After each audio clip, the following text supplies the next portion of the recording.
What's up, everybody? Welcome back to the channel. Today, we are going to be talking through combined Devy and Dynasty running back rankings.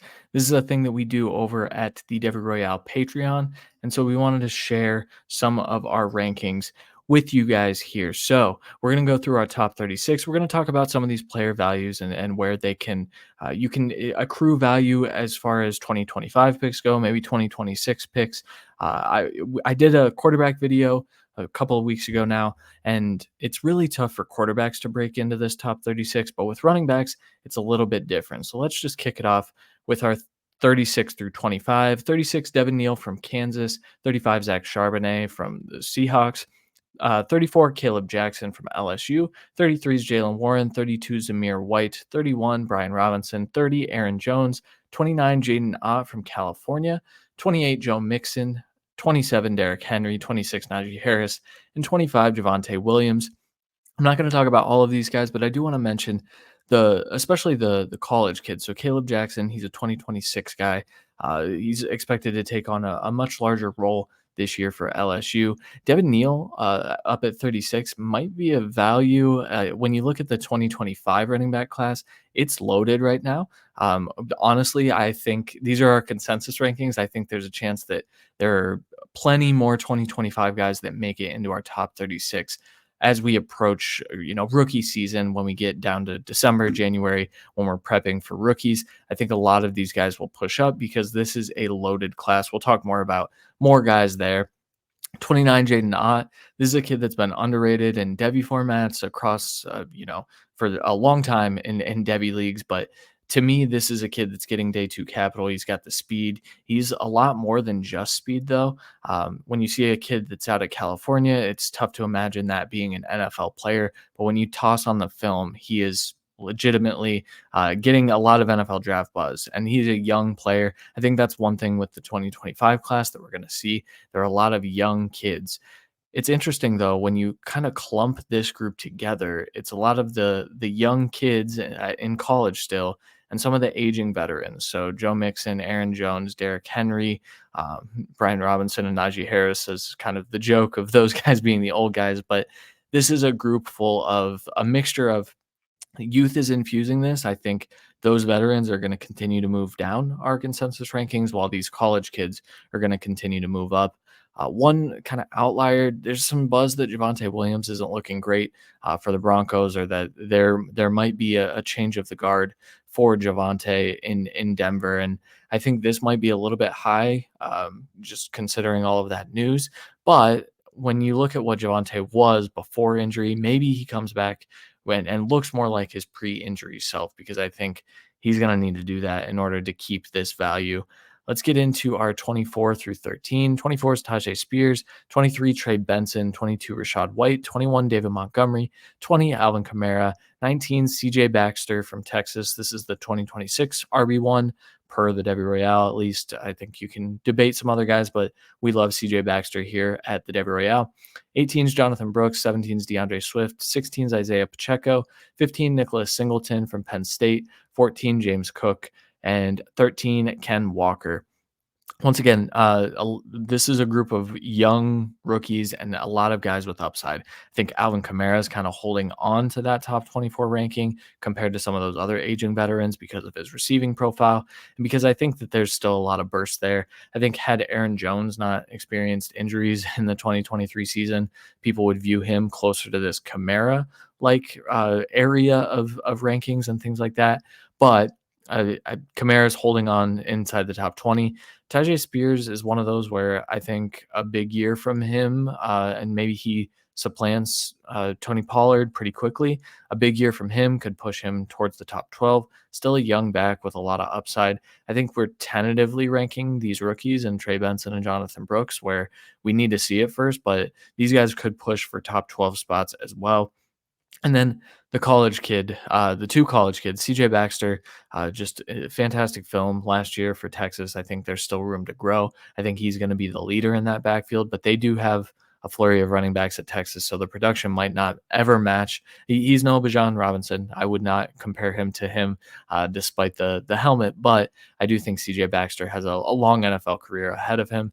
Nicholas Singleton is one where we're still in on him. The film was only okay last year, but the Penn State offense was really, really bad. There was a lot of really bad stuff within that offense, and Singleton was still productive.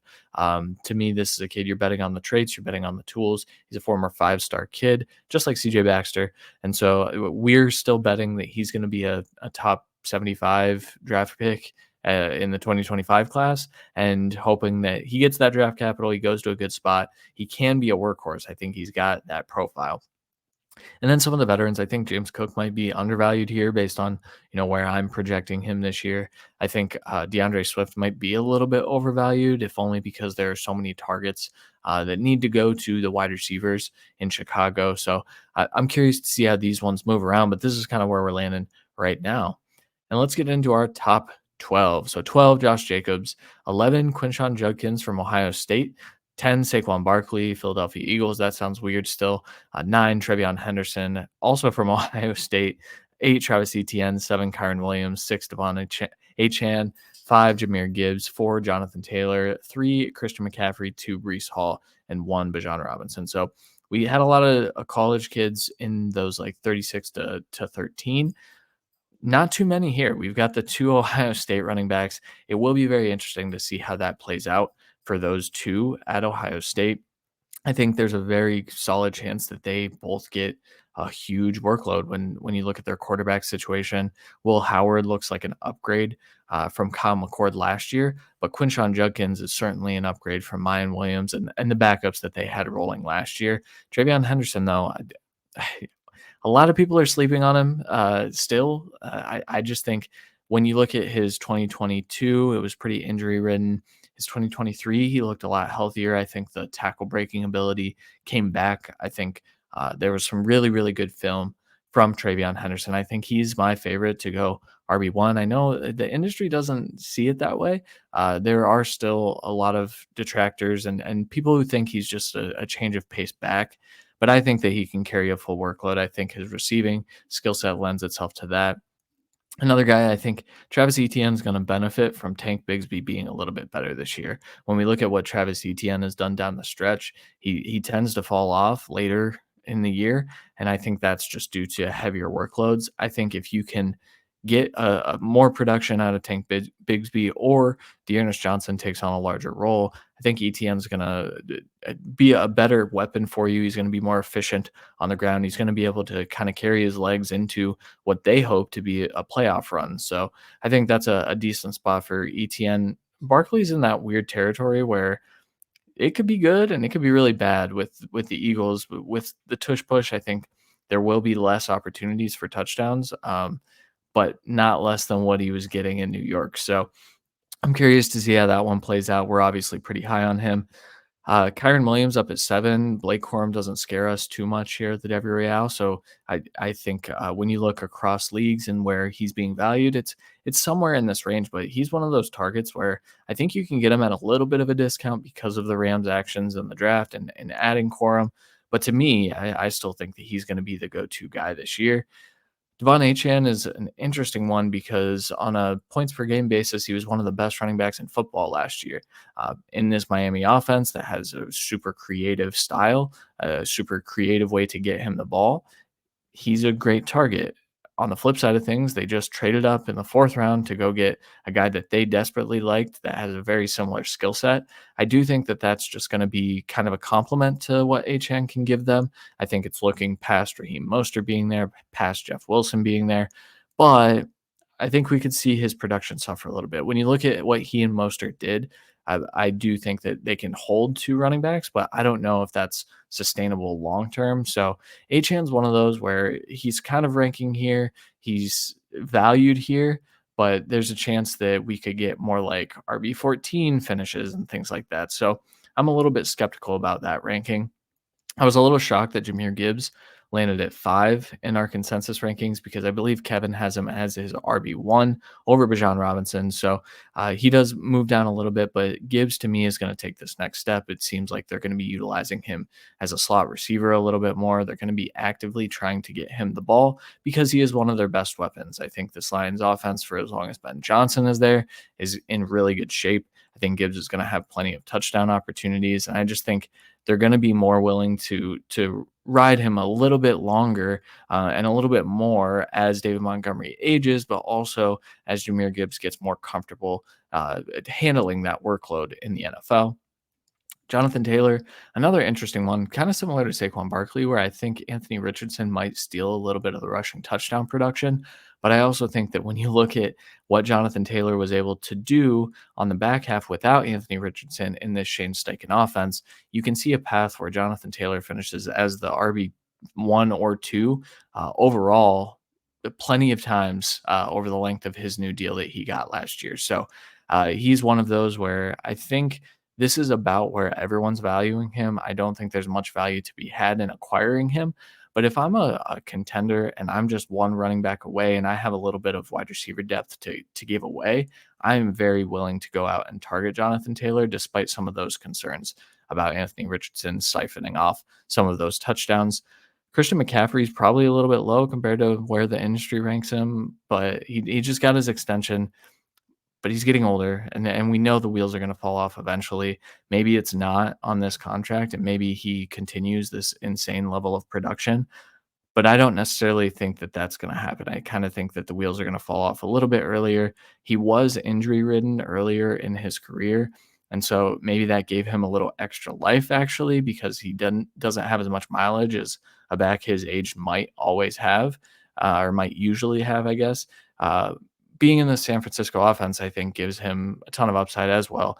Everyone knows that Christian McCaffrey's there, but I do think leaning on the youth of Breece Hall and Bijan Robinson as the 1 and 2, I'm more comfortable with that. I know the Jets' actions don't necessarily indicate that they want Breece Hall to be this, but when you look at what he was able to do last year, he had an over 10% target share, or maybe it was exactly 10%. I don't have that number in front of me, but he was able to kind of be a factor in the passing game. And even if the Jets get more carries to whatever backup it is, whether it's Braylon Allen, Izzy Abanikanda, whoever it may be behind him, I think it's similar to Travis Etienne in that we're going to get a more efficient version of Breece Hall that doesn't kind of fall off down the stretch. I think Breece has a better ability to handle such a workload because we saw it at Iowa State. We saw it a little bit with Etienne at Clemson, but it's interesting. I do think that those two players are in a similar system and similar style of offense where they're going to be more efficient if someone is there to kind of take some carries away. So we're not too worried about Breece Hall. And then Bijan Robinson, he should be Dynasty RB1 across the board. I think that if I've seen some trades where it's like, would you give up? One of the questions I was asked is, would you give up Drake London and a first for Bijan Robinson? And yes, I'm very high on Drake London. We're going to have a wide receivers video as well. But Bijan Robinson is exactly the type of running back that you want to build around in Dynasty. It's these young guys that you're getting at least 3 to 4 years of production, and maybe that doesn't pan out the way you think it might, but I'm willing to take those risks on those younger guys that have these profiles that look like this could break fantasy. I think Bijan Robinson can certainly break fantasy. When you look at these guys and how I'm projecting them this year, this is not dissimilar to how I have my projections laid out. I think Gibbs is kind of a value down there, RB5, but I think in the industry, he is valued a little bit higher. So just wanted to share these dynasty running back rankings. Let me know what you think about where we have some of these guys. Do you think some of these college guys are ranked a little bit too high? Do you think that maybe we can move Christian McCaffrey back up to RB1 because of the extension? Let me know what you think. We will be back with some more videos this week. Thank you guys for watching.